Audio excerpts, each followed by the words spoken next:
Welcome to psych wellness academy official MPhil NET JRF psychology के एमसीक्यू। Let's start.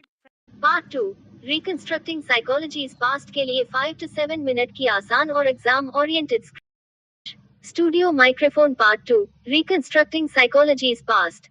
नमस्कार दोस्तों, साइक वेलनेस अकेडमी में आपका स्वागत है। आज हम हिस्ट्री ऑफ वेस्टर्न साइकोलॉजी 1 का पार्ट 2 पढ़ेंगे। इस भाग में हम समझेंगे कि मनोविज्ञान के इतिहास का पुनर्निर्माण, रिकंस्ट्रक्टिंग साइकोलॉजी इज पास्ट, करना आसान क्यों नहीं है। मनोविज्ञान के अतीत का पुनर्निर्माण। इतिहास का पुनर्निर्माण केवल पुरानी किताबें पढ़ने से नहीं होता। शोधकर्ताओं को ये जानना पड़ता है कि वास्तव में क्या हुआ था।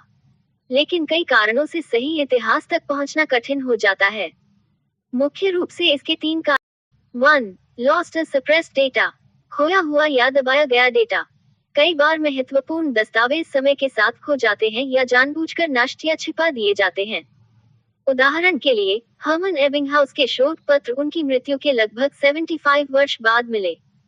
इससे पता चलता है कि यदि महत्वपूर्ण डेटा उपलब्ध न हो, तो इतिहास अधूरा रह सकता है। 2. डेटा डिस्टॉर्टेड इन ट्रांसलेशन, अनुवाद में विकृति। कई बार एक भाषा से दूसरी भाषा में अनुवाद करते समय मूल अर्थ बदल जाता है। इसका सबसे प्रसिद्ध उदाहरण सिगमंड फ्रॉइड का फ्री एसोसिएशन है। फ्रॉइड ने वास्तव में जर्मन शब्द एनफॉल का प्रयोग किया था।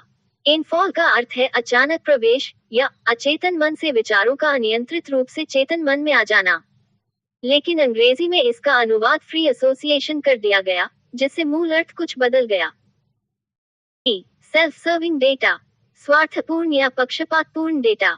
कई बार लोग अपनी छवि अच्छी दिखाने के लिए इतिहास को बदलकर प्रस्तुत करते हैं। उदाहरण के लिए, बाद में मिले प्रमाणों से पता चला कि फ्रॉइड ने अपने जीवन की कुछ घटनाओं को पूरी तरह निष्पक्ष रूप में प्रस्तुत नहीं किया था। इसलिए इतिहासकार केवल एक स्रोत पर भरोसा नहीं करते, बल्कि कई स्रोतों की तुलना करते हैं। डैश डैश डैश, परीक्षा की दृष्टि से याद रखें। Checkmark reconstructing psychology is past equals मनोविज्ञान के इतिहास का पुनर्निर्माण। चेकमार्क मुख्य 3 समस्याएं। लॉस्ट और suppressed data, data distorted in translation, self serving data. Checkmark एनफॉल का अर्थ अचानक प्रवेश, intrusion. Checkmark Hermann Ebbinghaus, learning in memory के लिए प्रसिद्ध। Checkmark Sigmund Freud, free association और साइकोना। निष्कर्ष, इतिहास को समझने के लिए केवल एक पुस्तक पर्याप्त नहीं होती। सही इतिहास जानने के लिए विभिन्न स्रोतों, दस्तावेजों और प्रमाणों का तुलनात्मक अध्ययन आवश्यक होता है। अगले पार्ट 3 में हम पढ़ेंगे कंटेक्सचुअल फोर्सेस इन साइकोलॉजी। अगर यह वीडियो उपयोगी लगा हो, तो इसे लाइक करें, अपने साथियों के साथ शेयर करें और साइकोलॉजी की ऐसी ही एग्जाम ओरिएंटेड नोट्स सीरीज के लिए चैनल को सब्सक्राइब करना न भूलें। धन्यवाद।